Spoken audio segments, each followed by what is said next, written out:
You're listening to Switched On Australia, the podcast that tracks the opportunities and challenges of the renewable energy transition and electrifying everything, everywhere.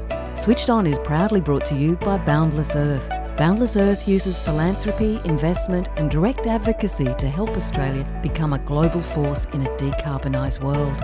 Switched On is also brought to you by GoodWe, the all-in-one ESA battery system safely powering Aussie homes, lowering bills and providing energy independence. Hello, I'm Anne Delaney and you're listening to Switched On Australia. 3 hours of free electricity every day. It almost sounds too good to be true. From this week, households in New South Wales, South Australia and South East Queensland will be able to sign up for solar sharer offerings that all retailers now have to offer. Any household, with or without solar, will have access to 24 kilowatt hours of free electricity in the middle of the day, so long as you have a smart meter and you elect to opt in. It's the federal government's solution to the excess solar that's now being produced in the middle of the day. There's now so much rooftop solar flooding into the grid on occasions that large solar farms have to be switched off because the electricity simply isn't needed. The government hopes Solar Sharer will encourage households to use that excess power instead of wasting it, while also giving people without rooftop solar, particularly renters, a chance to share in Australia's solar boom. But as you'll hear, the biggest winners probably won't be renters at all. My guest today says the households most likely to cash in are those with home batteries, and especially those with batteries, rooftop solar and an electric vehicle. So what about those without a battery? Is Solar Sharer a game changer or just another confusing electricity plan? Who should sign up and who should definitely steer clear? And will Solar Sharer help lower the price of electricity in the evening?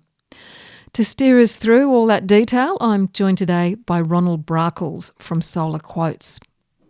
Ronald Brakels, thanks so much for joining the Switched On podcast today. Thank you. Pleasure. Ronald, the federal government says that the Solar Sharer offer is going to help Australians make better use of the huge amount of solar electricity being generated in the middle of the day. Tell me exactly, how is Solar Sharer going to work? What will households actually be offered from July this week? You will get every major retailer, anyone with over 1,000 customers, so everyone you've heard of basically, will have to offer a Solar Sharer plan with 3 hours of free electricity in the middle of the day. They can offer more if they want, but generally it'll be 3 hours. The periods are fixed, so in New South Wales it'll be from 11 a.m. to 2 p.m. In South Australia it'll be from 12 to 3, and South East Queensland, same as New South Wales, 11 to 2. And essentially it's those 3 states that are going to be offered initially with a view to introducing it into other states next year, I believe. Well, depending on how it works. Victoria, yes. Victoria's said it might be introduced earlier in October, but yes, they'll look at what happens and they'll either introduce it or delay it, kick it down the road. But it will happen everywhere, or something similar will happen. Because even before the Solar Sharer offer became a thing, there were retail plans with free electricity periods in around the place that people could join. And that's interesting because, the government has actually mandated that all retailers will have to have this as part of their products. Why do you think they mandated it rather than leaving more retailers to develop these sorts of tariffs themselves? Because I think it's AGL, Flow Power, who else? OVO, I think they all offer those 3 free hours now. Yes. So my friends on Glowbird, they get, I think, 4 free hour period, period of 4 hours of free grid electricity a day. But if they just let it continue as it was, then you'd get gradually decreasing prices during the day for electricity, but you wouldn't get a big rush to switch over to these plans. And the reason they're going to take off is they are great if you have a battery or you have an EV. an EV that you park at home during the day at least some of the time. Mm. So, but it's a little hard to understand the solar sharer plan by itself because it's a wonder twin program. What do you mean by that? Well, it's great by itself, it's nice, but it doesn't really become super powered until it's paired with its other twin program, which is the cheaper home batteries program.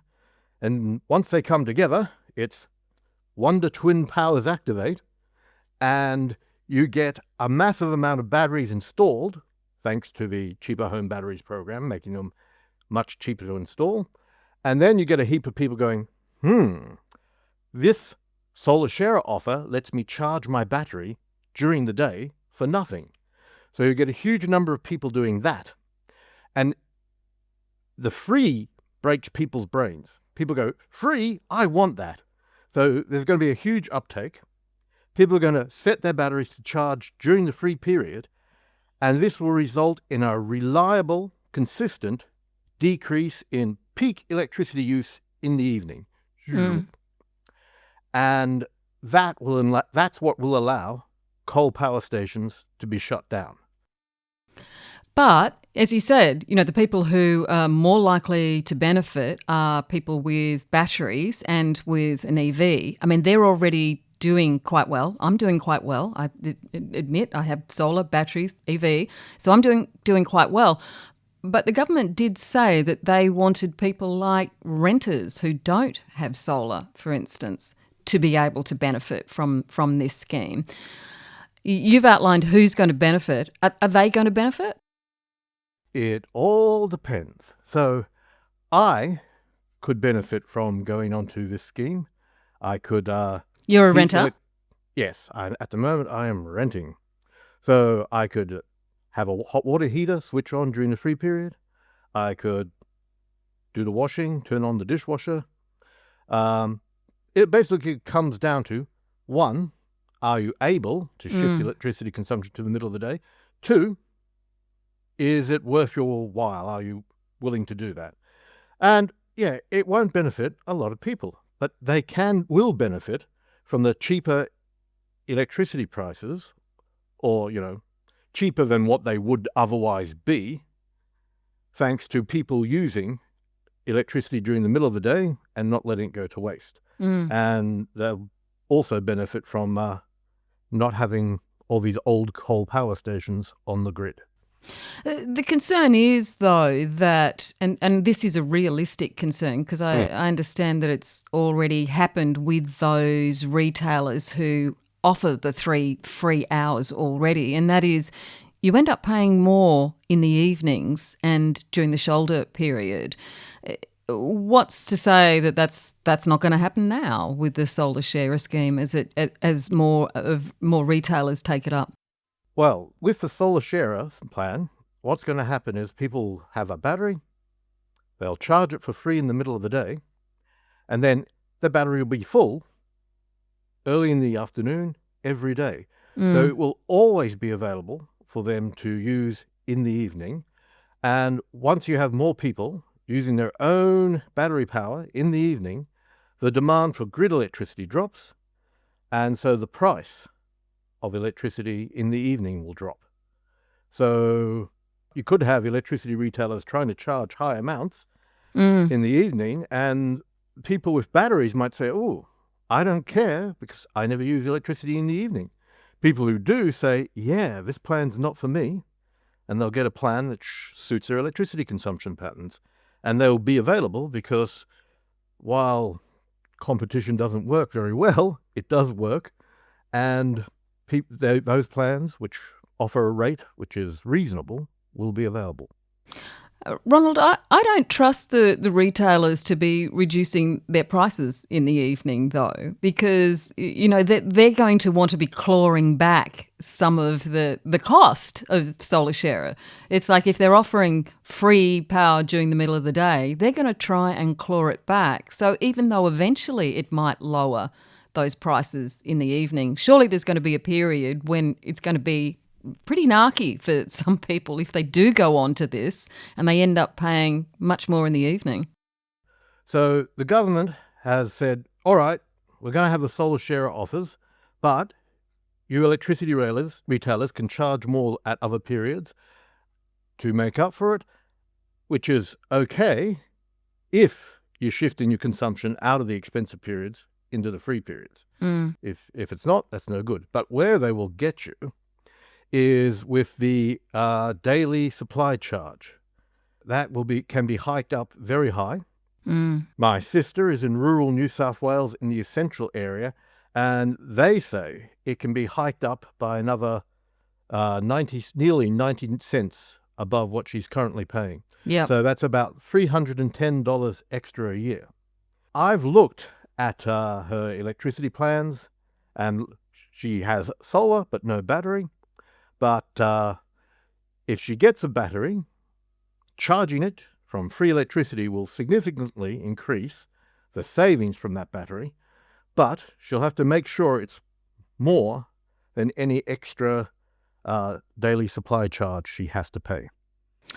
Right. So that comes down to how much you can shift your use of electricity to that 3-hour period, doesn't it? Oh, yeah. How much would you have to shift into that period to make it financially beneficial? Take your sister as an example. So if you have 5 kilowatt hours of free electricity and it saves you 40 cents per kilowatt hour, then you're saving a couple of dollars every day. So you're going to be saving about $700 a year there. And that's going to be a lot more than what you're going to pay elsewhere. If you're on these plans, you should check to see if there isn't a better plan without a free period, but lower rates elsewhere. So my parents are currently paying 7 cents per kilowatt hour on a time of use solar soaker in Queensland. And they wouldn't see any real benefit from going to a free electricity period. Because they're in the evenings, they're not paying as much as what they would be if they were on the 3 free hours. Well, they get up early and they go to sleep early, so that's the main reason why. Okay. They have no battery, but they have solar, but it's even with solar that they're better off on a time of use plan than a flat tariff. Yeah. But I mean, a lot of people who can't shift their use of their electrical appliances aren't necessarily going to benefit, are they? Or No, unless, well, there is one way around it, isn't there? And that is, does getting the most from Solar Share really come down to timers, smart appliances and changing your routine? Yeah. If you're happy to do that and you can save money on a solar share plan, use it. If you're not happy to do that, don't use it. It's pretty straightforward, but everyone will benefit compared to what we would have to pay for electricity with the solar sharer plan because we will use the electricity we have generated more efficiently. Just going back to your sister's example, but there was initially when this scheme was first put out there, when Minister Bowens first talked about it last year, there was some issue or concern from some people that this would inhibit the take-up of solar. What's the point in having it? But what you're saying is that it will potentially drive people not only to get the solar but to get the batteries. That's the crucial point, isn't it? Yes, well, we'll need more solar, definitely, but people will get solar and batteries. Now, my sister has a 6.6 kilowatt solar system. It doesn't produce a lot in winter, so being able to charge her battery during a free period works out really well for her. But if she ever got an EV, then she should definitely expand her solar because there's only a 24 kilowatt hour limit to the amount of free electricity you get. So a 24 kilowatt hour cap every day. So if you're a big electricity user, you're going to want a lot of solar. If you've got limited space on your roof, that's great. If you have a modest sized solar system, then it's very useful. But if you're a big user, you definitely want big solar. I'm just wondering, say, for in my circumstances, where we've got a fair amount of solar, we put on some extra. I think it's about 15 kilowatts. We've got a 24 kilowatt hour battery. We actually have two EVs.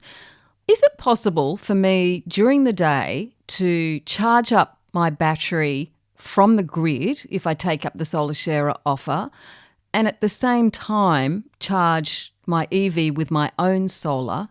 Oh, yes. So essentially there's two systems running here, and I'm stacking the systems. I'm making the most of both systems, because if I can charge my battery during the day, that will take me into the evening use, especially in winter.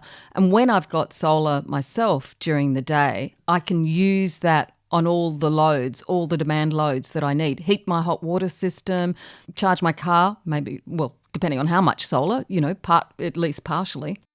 Yep, and that's exactly what they want you to do, because electricity is expensive in the evening. When the grid is congested, under strain, that's what causes the problems. If people demand more electricity than the grid can provide, that's when you get the blackouts, and that's what terrifies politicians. See, I was brought up in Queensland. We had blackouts every summer. It's like, but people have a different attitude these days. Yeah. Or at least the politicians do, and the people who write newspaper articles. And do people still use newspapers? Anyway. Some of us do. Yeah, it still seems though, it's being sold as something for people without solar, people who can't afford all the tech. But it does sound like it's going to benefit people like me, and I've got the tech. Yeah. Okay.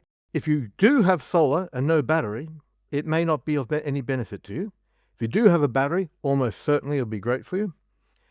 If you have, say you're a renter, you've got no solar, you've got no battery, it all depends on your circumstance. So you've got to weigh it up, pros and cons. Fingers crossed, at some point, renters will be allowed to buy a plug-in battery. Yes. So they have these in Europe, and so far Europe has not burnt down. So I'm hoping that will become available. And even if it doesn't have a battery rebate, if you can't use that, they'll still be cheap enough at the current price of batteries to be worthwhile for renters to use.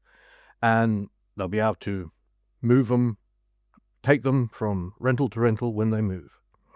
Yes, no, balcon solar, it's really taken off in Germany. Can I just go back to the fact that the solar sharer is capped at 24 kilowatt hours per day? Can you just put that into perspective for me? What does 24 kilowatt hours actually allow me to do?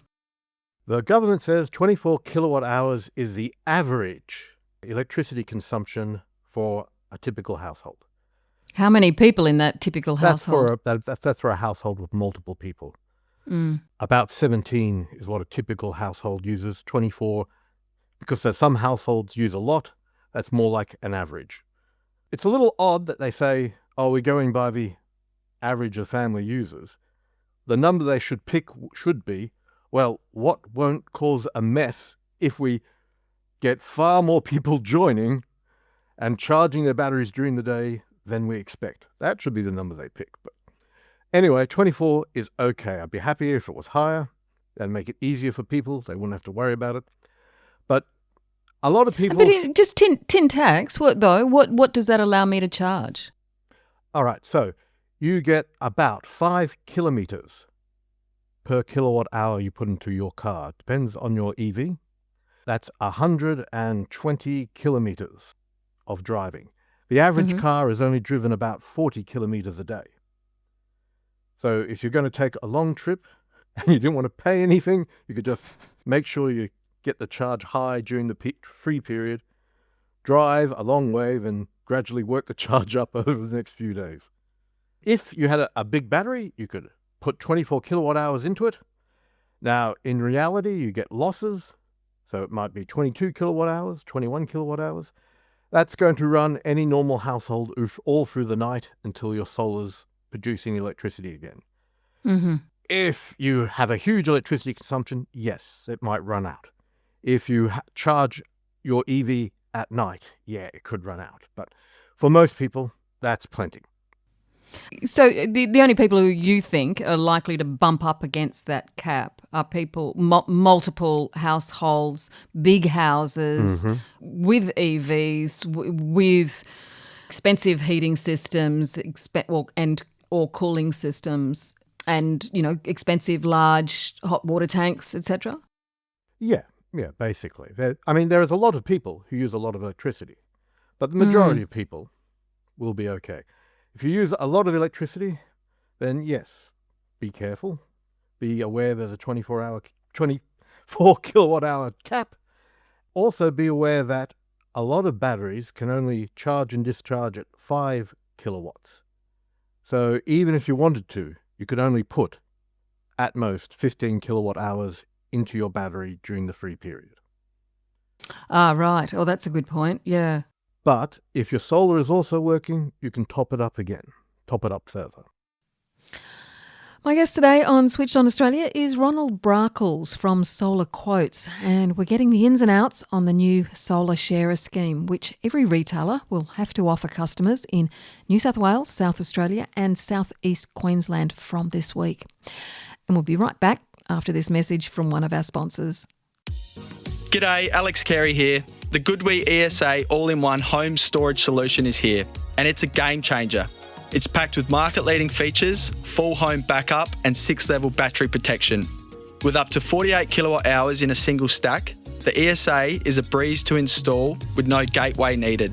The Goodwee ESA series is available now and priced to cover the 2026 drop in the rebate. Visit goodwee.com.au for more information.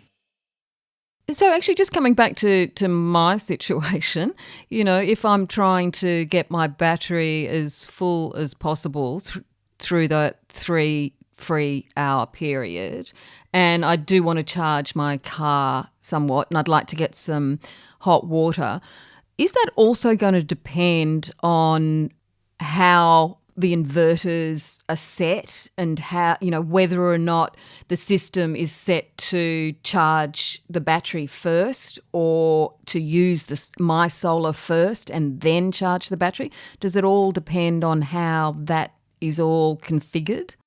Yes. So in the past, batteries would just charge up on surplus solar, which would have been sent to the grid for a feed-in tariff, and they would then discharge at any point that the home needed to use grid electricity until they went flat, basically. In your situation, since you've got a big solar system, your battery will start charging off your solar on any normal day, but you'll have to tell it to start charging from the grid during the free period.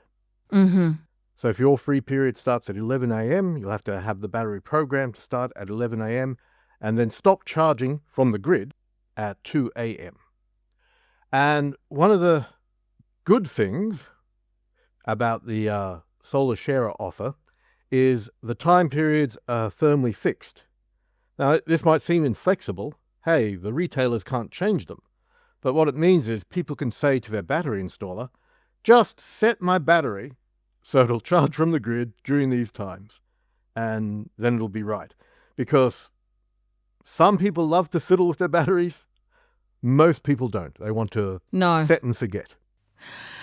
So, what you're really saying is that it really depends on your own circumstances and what tech you've got, what consumer energy resources you've got. It's really going to vary, and you've really got to check out what the retailers are offering or not offering. Yeah, if you don't have a battery, if you don't have an EV you can charge during the day, then just check that you'll actually be better off. Be sure to check the daily supply charge because they might be turning the screws there. But no one will be worse off, or no one should be worse off unless they make a mistake, which happens. But, surely, it could be quite easy for someone to end up paying more overall despite getting 3 hours of free electricity every day. Yeah, but that's with any electricity plant. Oops, Oh, this didn't turn out. Oh no, what's this? Demand charges? I didn't know I had demand charges. They're the worst. So plans with demand charges are really confusing. So They're yeah, all confusing, Ronald, though, and yes, and they're specifically designed that way. yeah. Yeah, we could And have. that's a problem, because what I'm wondering is whether or not solar sharer is just going to complicate things more for the consumer. Yeah, look, I can see if you're on top of things, and I can see with, my circumstances, it sounds like it's going to be beneficial. But for a lot of people, they could really get caught out here, because it does mean that you've got to drill down into what the retailers are offering. And as you know, we don't shop around. I think it's only about 20%. I think the ACCC found that only about 20% of us actually change our retailers to get better offers. Do you think that Solar Share is going to make that situation worse, or do you think it will make it better? The system is not designed for the benefit of human beings.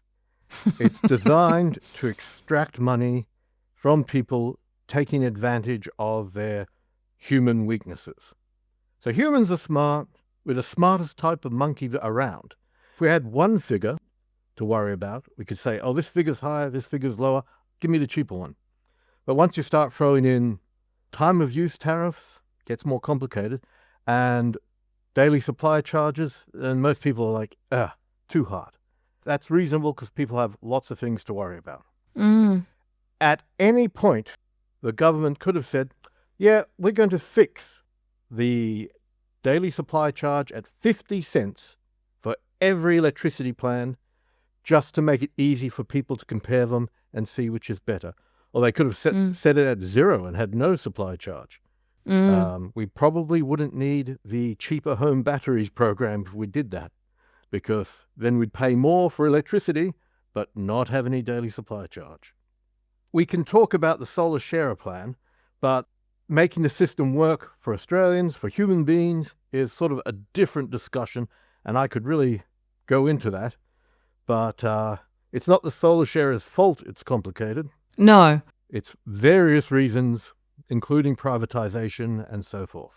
Yes, no, totally agree. I suppose what I'm concerned about is whether or not solar share is going to complicate things for consumers, and whether or not people will simply be attracted by the offer of something free without looking closely at the rest of their tariff, because that's the key to it, isn't it? That they've got to look much more closely at the rest of their tariff. What happens in the 21 hours when they're not getting the free electricity?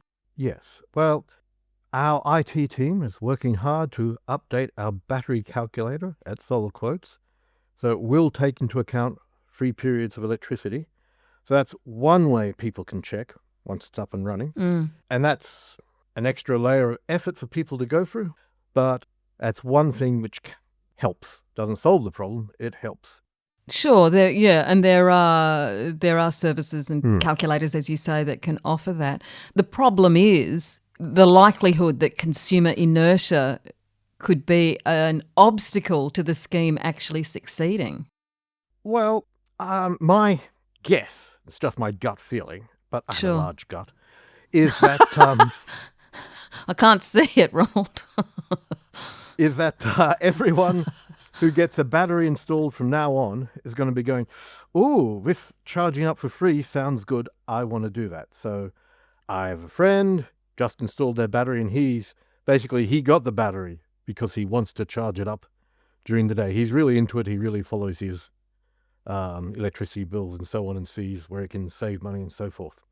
I imagine there's going to be a lot of people like him, and it's going to snowball.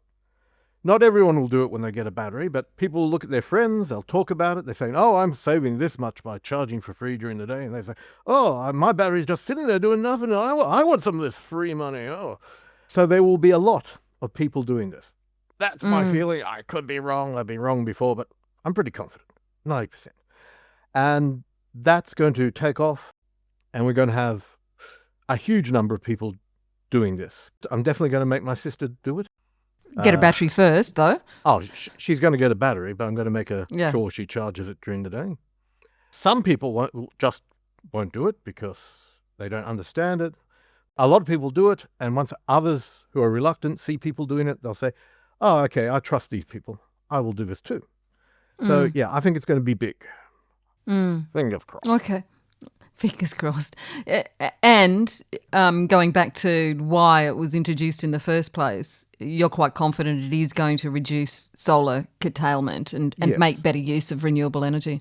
Yeah, so if my sister got a battery but didn't charge it during the day, it would operate at, I have the percentages written down actually, it would charge itself on average to 92% in spring off solar.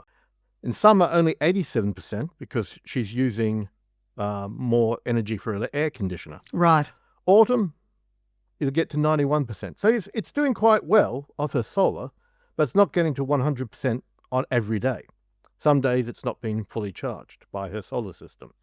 But in winter, it's 68%. So she's losing a lot of potential battery use there because her 6.6 kilowatt solar system just isn't producing enough juice to keep it charged in winter. So she's going to get a lot of extra use out of the battery by charging it for free every day, and it's going to be reducing her evening electricity consumption every day. If she didn't do this in winter, a lot of the time it simply wouldn't reduce her consumption, her peak consumption, because there wouldn't be enough juice in the battery. If we didn't have people topping up their battery during free periods, then we wouldn't have a reliable reduction in the peak energy period, which is what lets us shut down coal power stations. Yes. So it's a really important thing. Like I said, they combine together, they become more powerful. You get people to install batteries, you get people to always top them up during the day, then you'll always see a reduction in peak electricity demand. We will, fingers crossed, see more coal power stations shut down sooner rather than keep extending their lifetimes. But do you think the scheme will become less effective in winter? Well, what will happen now, next winter will be the hardest point because I think, my imagination says, there'll be a huge number of people charging their batteries during the day. And we might have a long period of little sunshine like we had recently.